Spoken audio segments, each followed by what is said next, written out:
Benvenuti a questa puntata speciale di Qua al Buon Veneto, alla scoperta delle meraviglie, questa volta culinarie, del Veneto. Siamo stati a Marghera e abbiamo visitato una gastronomia storica e siamo riusciti ad intervistarne il proprietario. Buona visione!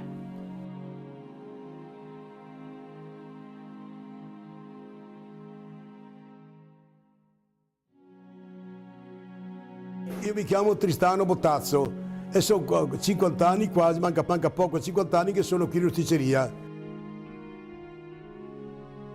La rosticceria è stata aperta negli anni 60 e allora all'epoca io facevo il macellaio all'epoca. E qui dentro in rosticceria c'era mio fratello Alfio, mio papà Gino, mia mamma Giovannina, mia sorella Graziella, mia cognata Andina e mia cugina Bice. Quando sono entrato qui in rosticceria nel 1972 avevo 5 figli, dopo qualche anno è venuto altri 2. Allora i miei figli si chiamano Radamés, Amneris, Violetta, Santuzza, Manon, Otello e Tristano.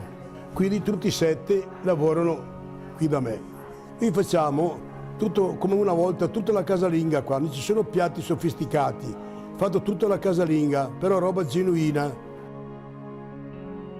Siamo la prima rosticceria d'Italia, siamo famosi per le mozzarella in carrozza, ne abbiamo 6 tipi di mozzarella in carrozza, capricciosa, con acciuga, mozzarella, vegetariana, gorgonzola e noci e salmone, 6 tipi. Poi abbiamo vinto i premi di Tramesini, 30 concorrenti in Piazza Barretto a Mestre, siamo arrivati primi con 30 concorrenti.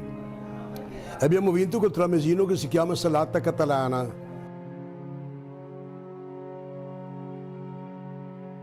Siccome io sono un grande appassionato della lirica, bene, e ho pensato di fare una cosa tutta mia, rosticceria della lirica, tra parentesi unica al mondo, perché ci sono musei, ci sono altre cose, ma rosticceria della lirica non ce ne sono neanche una, unica al mondo.